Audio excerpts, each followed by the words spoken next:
Alors à présent, nous passons à la prière du matin de Tisha B'Av. On ne met ni le talit, ni les téfilines à Shahrit, mais on revêt le talit katan exactement comme chaque jour, le matin de Tisha B'Av. Les téfilines sont appelés en hébreu PR, c'est un ornement prestigieux, PR. Et c'est pourquoi, dans de nombreuses communautés, on ne lit pas dans les bénédictions du matin Oter Israël Betif Ara. Mais on dit cette bénédiction en minha avant de mettre talit des téfilines. Il y a des personnes qui mettent le téfilin chez eux et récitent le schéma avant d'aller à l'office du matin pour les keynotes. De même que certains ne disent pas la bracha Oter Israël Betif Ara, il y en a qui disent pas la bracha Sha'asani Kol Sol Chai, qui est lié au fait de porter les chaussures en cuir. Oter Israël Betifara. Oui, Oter Israël Betifara et chez Asali Kol Sol Chai. Maintenant, il y a des personnes qui mettent des tefilines chez eux. C'est notamment, dit-on, le cas de certains Mekoubanim, et qui récitent le schéma avant d'aller à l'office du matin pour les keynotes. Mais dans ce cas-là, ils mettent des tefilines chez eux à la maison dans la discrétion et ils ne le mettent pas en public.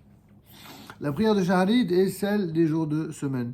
Et dans la répétition du Shmona Esrei, de la Hamida, la Hazara, on dira la bénédiction de Anenu Avinu Anenu, etc.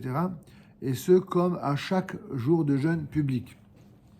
On ne dit pas les Tachanonim, puisque ce jour est appelé Moed,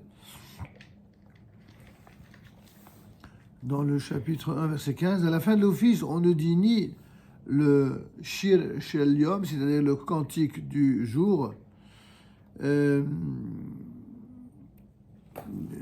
le fameux Kelohenu, etc. On dira le soir. On les dira le soir avant Mitra pour ceux qui ont l'usage de le faire. On a choisi comme lecture dans la Torah un passage du Deutéronome, c'est-à-dire le chapitre 4, versets 25 à 40, qui parle de l'exil du peuple d'Israël. Il y a trois appelés, le dernier lira l'Haftara, Jérémie 8.15, qui est récité sur l'ère des lamentations, l'ère de Echa.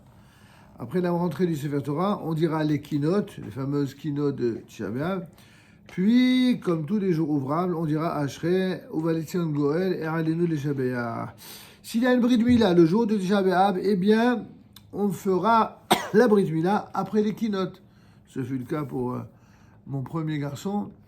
Eh bien, on a fait la Brit Mila le jour, j'ai fait la Brit Mila le jour même de Tisha B'Av, parce qu'il était né le lendemain de Rosh Chodesh Av, et la Brit tombait 8 jours après, donc Tisha B'Av. On a récité d'abord. On a fait d'abord les keynotes, c'est-à-dire les élégies, les complaintes, et seulement après la mitzvah de Brit Mila. Dans ce cas-là, on donnera à boire le vin de la coupe de la bracha, soit à la personne qui a elle-même accouché, si elle n'est pas présente, ou si elle n'est pas présente, à un mineur. Le Moël, le père et la mère, ainsi que le parrain, sont autorisés à mettre du linge frais, d'accord, et les vêtements ou même les vêtements du Shabbat.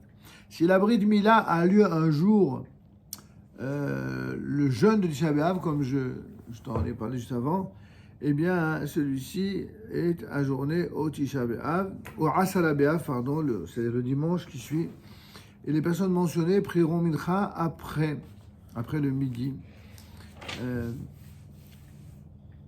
Ils diront Avdallah, et ils pourront déjeuner. Toutefois, ils ne feront la Seouda que le soir.